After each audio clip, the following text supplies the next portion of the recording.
Halo teman-teman, perkenalkan nama saya Lukas Roberto Jandedai, NIM saya 202506000037. Untuk saat ini saya akan membawakan sebuah presentasi dengan tema masih relevankah filsafat ilmu saat ini, dan judul yang saya ambil adalah relevansi filsafat ilmu di era digital. Mengapa pemikiran dasar masih penting?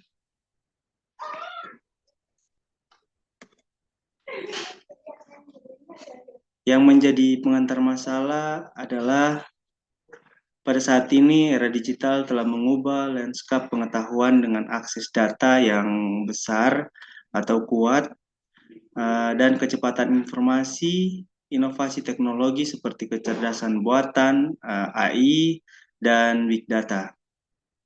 Akan tetapi, perubahan ini bukannya tanpa masalah. Disinilah filsafat ilmu berperan penting. Juga pemikiran dasar filsafat bukan lagi sekadar wacana atau teoritis di ruang kelas, melainkan menjadi perisai intelektual dan alat navigasi agar manusia tidak tersesat dalam kompleksitas dunia digital yang serba semu.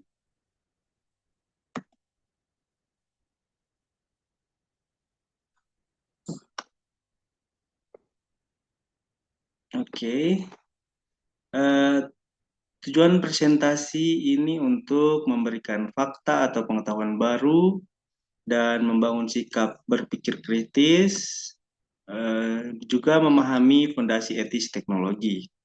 Relevansinya adalah membangun karakter, epistemologi digital, kesehatan sosial.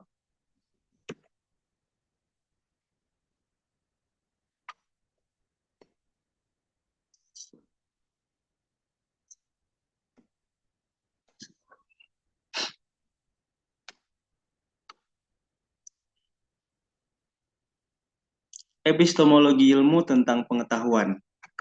Nah, teman-teman, epistemologi adalah cabang filsafat yang mempelajari asal-usul, struktur metode, dan validasi pengetahuan. Ini berfokus pada cara manusia memperoleh dan memahami pengetahuan.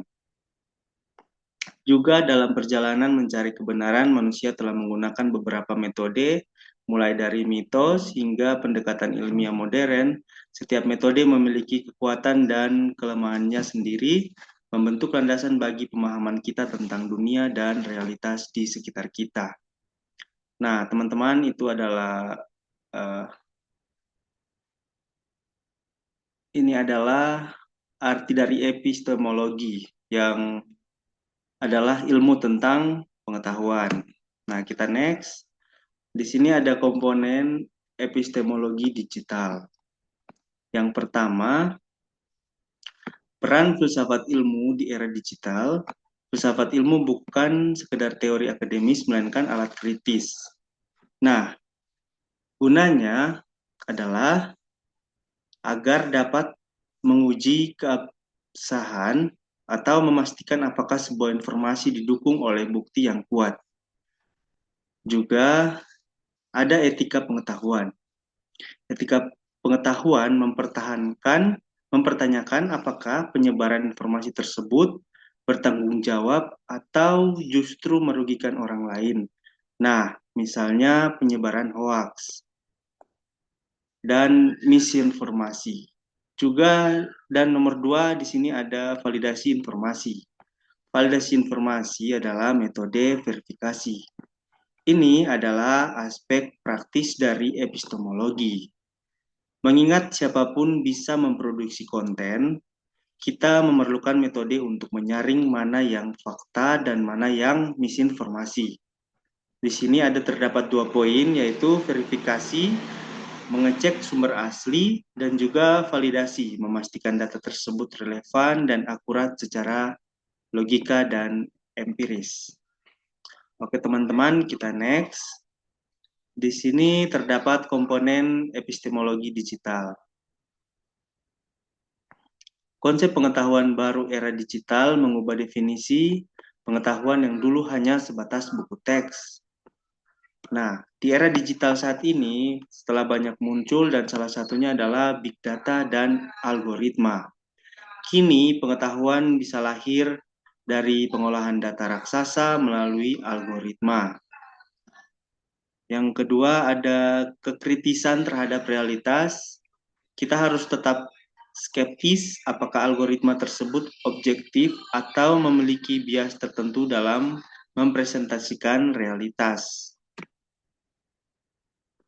Nah, teman-teman, analisis kasus kejadian hukum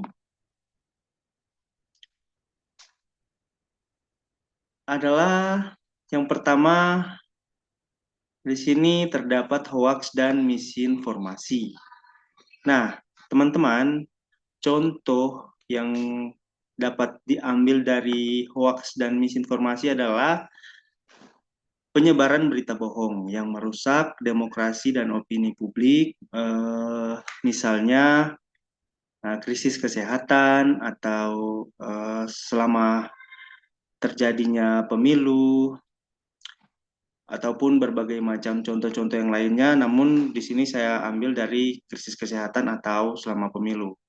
Nah, teman-teman, pada saat terjadinya sebuah pandemi dalam beberapa tahun terakhir, teman-teman juga pasti pada tahu ya bahwa uh, pada saat itu pandemi COVID-19 terjadi.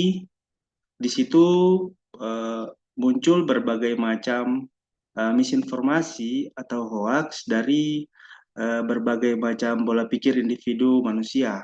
Nah, teman-teman, banyak beranggapan dari masyarakat yang mempunyai asumsi yang berbeda-beda tentang asal mulanya virus itu terjadi sehingga terdapat penyebaran misinformasi. Juga bisa kita dapati di kala saat ada pemilu sering terjadi misinformasi di situ karena setiap partai-partai yang ingin uh, masuk mengikuti pemilu, mereka pasti mempunyai strategis yang kuat sehingga mereka dapat mendirikan satu formasi untuk mereka dapat mencapai sebuah kemenangan. Ya, maka sebab itu ada berbagai macam cara yang dilakukan, salah satunya adalah misinformasi di sana atau hoax yang dapat menjatuhkan nama baik maupun berita yang tidak benar terhadap lawan dari partai tersebut. Teman-teman, di sini juga ada privasi data. Nah, contoh dari privasi data adalah kasus skandal Cambridge Analytica yang menunjukkan penyalahgunaan data pribadi untuk manipulasi politik atau kebocoran data besar yang mengancam privasi individu. Nah, teman-teman, di sini ada kasus ya, kasus skandal Cambridge. Nah, dia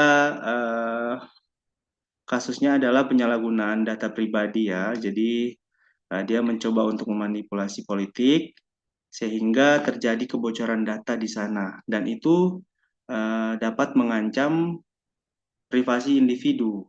Nah, teman-teman pasti kita sudah banyak tahu jika kita search di media sosial atau kita coba mencari tahu tentang kasus-kasus yang beredar yang terjadi khususnya di negara kita, tentunya kita akan mendapati bahwa banyak sekali terjadi manipulasi politik. Nah, di saat terjadi manipulasi politik atau kebocoran data besar, itu akan mengancam privasi individu, sehingga di mata publik banyak kejadian-kejadian yang tidak dapat diketahui, yang sebenarnya adalah kasus.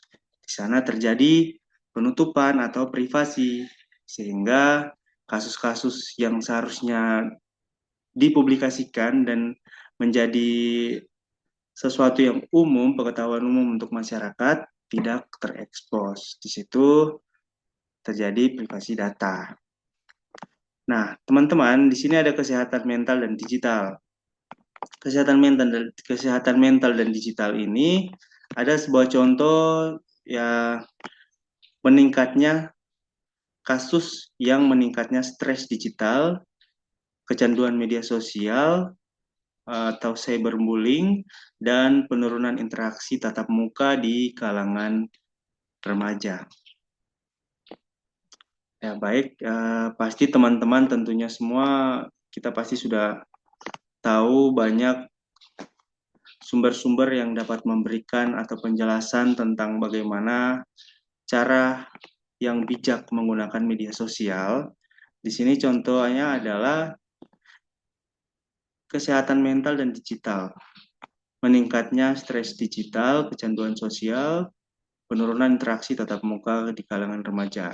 Nah, teman-teman, kita bisa lihat di beberapa tahun terakhir ini, ya kita sudah tidak bisa pungkiri bahwa kita telah berada di era digital, yang mana untuk proses belajar mengajar maupun untuk informasi semua sudah serba digital.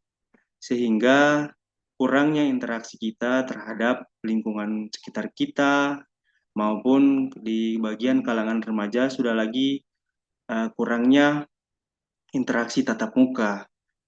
Nah, contoh kecil yang bisa saya ambil saat ini adalah ya bisa kita lihat sendiri, tidak perlu kita ambil contoh yang jauh-jauh dari perkuliahan kita saat ini.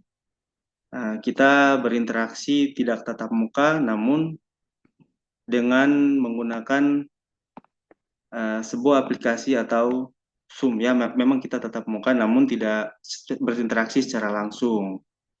Dan juga teman-teman, bahaya dampak dari digital, di sini ada kecanduan media sosial.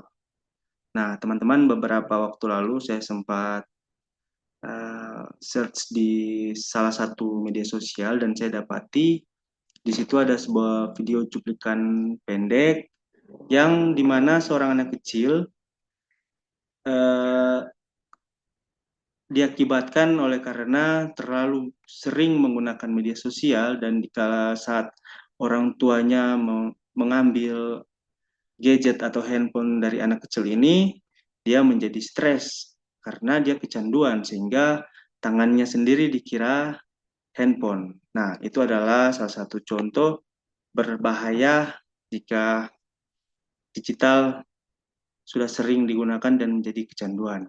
Teman-teman, di sini ada pendapat para ahli. Yang pertama, Dimas Herlambang, Master Hukum, dosen filsafat Universitas Indonesia.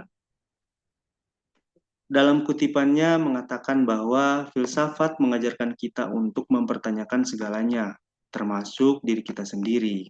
Di tengah krisis moral, polarisasi sosial, dan kemajuan AI, filsafat sangat relevan karena mengajarkan etika, logika, dan refleksi. Hanya yang sering dilupakan dalam pengambilan keputusan modern.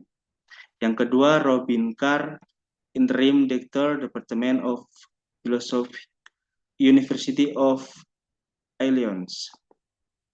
Dalam kutipannya menyatakan kecerdasan buatan jelas merupakan salah satu perkembangan terpenting dalam teknologi yang mempengaruhi setiap aspek masyarakat manusia. Ada begitu banyak implikasi yang berbeda tentang bagaimana hal itu akan mempengaruhi kehidupan kita, sehingga jika tidak ada pemikiran manusia berpikir mendalam tentang apa yang benar, apa yang salah, apa nilai-nilai manusia, dan bagaimana mereka melaras dengan teknologi, maka pemikiran manusia itu akan dengan cepat digantikan. Dan itu bisa sangat buruk bagi kita semua. Itu adalah dua kutipan dari para ahli, Dimas Herlambang dan Robin Carr. Masih banyak lagi kutipan-kutipan dari para ahli. Teman-teman bisa juga search di internet. Aspek epistemologi yaitu validasi alat bukti. Ya, di sini ada epistemologi berbicara tentang metode verifikasi. Penerapan dalam hukum ini berkaitan dengan keabsahan bukti digital seperti tangkapan layar, log data, atau rekaman CCTV. Nah, untuk penerapan teman-teman, di sini kita lihat seperti tangkapan layar, log data, atau rekaman CCTV. Nah, banyak kasus-kasus saat ini yang berkaitan dengan eh, sebuah kasus yang membutuhkan bukti digital seperti adanya rekaman CCTV ataupun tangkapan layar maupun log data. Secara tidak langsung, digital sudah sangat mempengaruhi dengan berjalannya hukum di negara kita. Ya, filsafat ilmu membantu hukum untuk menentukan standar kapan sebuah data digital dianggap sebagai kebenaran yang sah di pengadilan. Hal ini mencegah terjadinya rekayasa informasi atau deepfake, manipulasi data, menjadi dasar putusan hukum.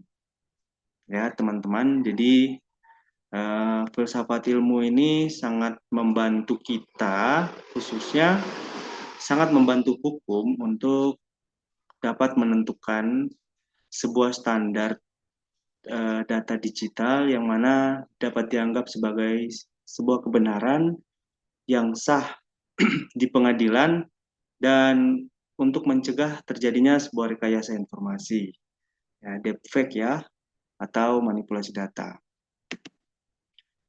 Oke, teman-teman, kita masuk pada kesimpulan mengapa pemikiran dasar masih penting.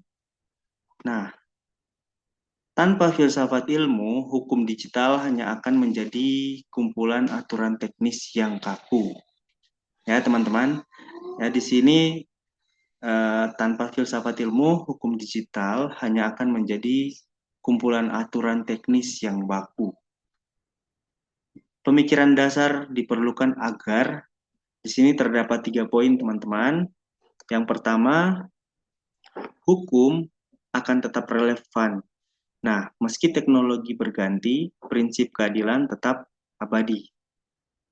Yang kedua, kepastian hukum membantu hakim menafsirkan kasus-kasus baru yang belum ada aturan tertulisnya, seperti sengketa di metaverse.